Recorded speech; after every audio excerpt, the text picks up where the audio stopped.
Listen to this podcast now on the Red Apple Podcast Network. The Leadership Thread with Dr. Peggy Polonis. I'm Dr. Peggy Polonis. Join me on each episode where I unravel the story that shaped leaders, tracing the thread that led them where they are today. Because leadership isn't born in adulthood. And thank you once again for joining us on the Leadership Thread, education, ethics, and sustainability. Download all of Red Apple Media's podcasts right now through your favorite podcast platform. Listen, all you New Yorkers. Excuse me, taxi. Okay, man, we're looking around. This is the 77 WABC minicast. Anthony on Long Island. You're on the other side of midnight with Lionel. I always say to myself, they can't be paying you enough to put up with all this stuff that you do. But I do appreciate the dialogue, Yes, and you make us all think, and you question us, you put us through the paces, which is good. Good. It's all about debate. And a master debater is what I am as well. And it's educated entertainment, which is something you don't find on any mass media at all, especially in modern times. It seems as though everybody's been dumbed down.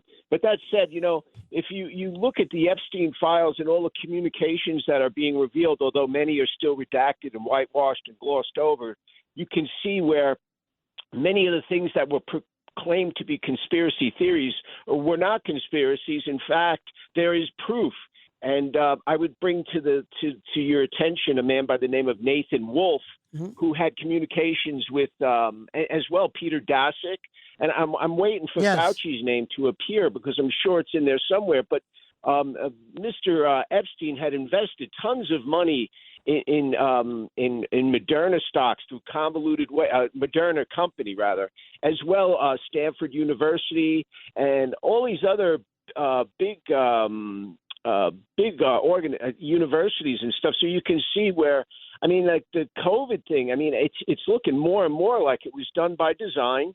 It was meant to undermine, I think, the 2020 elections, as well a whole host of other things, whether it's to usher in the new globalization movement, Agenda 21. I don't know. I don't want to sound like I wear a tinfoil hat, but you had an earlier caller, a woman who was good at connecting breadcrumbs, and I would hope that she would perhaps do a deep dive in the same way in which she did the Pelosi's and this Luigi guy. Right. That was very interesting. But let me stop for a second. I know I'm redundant, and I know I am saying this to the point of, but I've got to say something. This is not a conspiracy. A conspiracy merely detects or describes how many people are involved in the commission of a crime or some event. That's all it does. If you act by yourself, you're a solo act.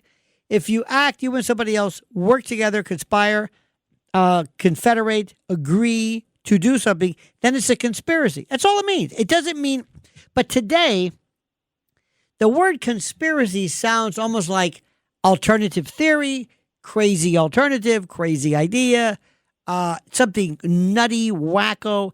That's what people seem to believe that it connotes, and it doesn't.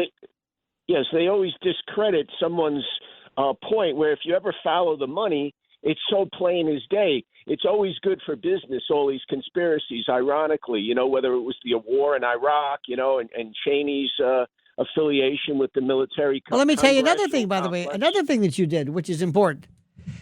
When you know more than other people, I found this out.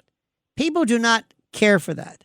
They don't like the idea that you know more than they do, because whatever you do, they listen to you. You make them feel kind of stupid.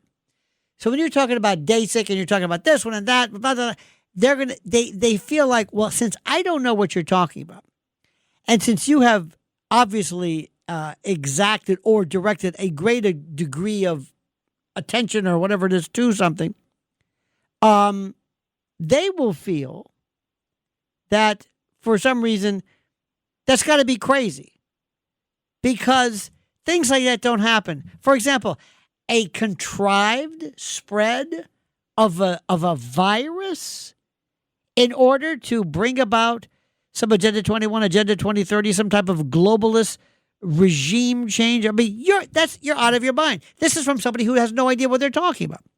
I say this again, and I'm going to repeat it again. I love Marshall McLuhan, who said that little lies, little things like that are very hard to keep secret. But big lies are easy because of our incredulity. And that is because if I were to tell you, if I were to say ahead of time,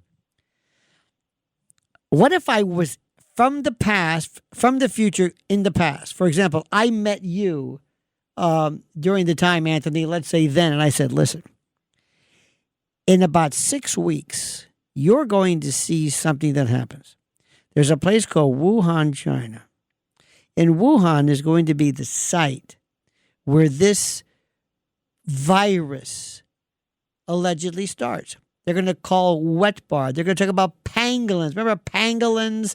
And they're going to be talking about these wet markets and how the Chinese and it just so happens that Wuhan happens to be the same city of this lab. We're also going to be talking about the supercharging these gain of function, and you would look at me and you would say, "You're out of your mind." Now that's exactly what happened. Or someone would say, "When I tell you the truth," it's the second part of that. It's your incredulity. You can't believe this happened. You can't believe that this would actually happen. Not only that I could predict the future. You would also, if I were to explain the number of people involved in, let's say, events where not only are children trafficked and sold, what if I told you that there were times when children from parts of the world where they are not documented, sometimes in areas that are so poor, there's no birth certificates, there's no nothing. What if I told you, answer this, is this possible that some of these children were sacrificed in rituals that nobody will ever hear about? Nobody will believe. Why? It's the incredulity. If I told you human sacrifice, if I told you that, what's people's first reaction? That's crazy. And I'm glad they think that. I'm glad to think that they would think that would be crazy. But that's the very thing that ensures its protection, because you can't believe it was happening. You can't. What if I told you the number of people, if I gave you a list, people who have sold their children into whatever you want to call it, either not slavery or children can't prostitute. But what if I told you this? Trafficked in their own children. You wouldn't believe it. I could give you names of people that were on the list.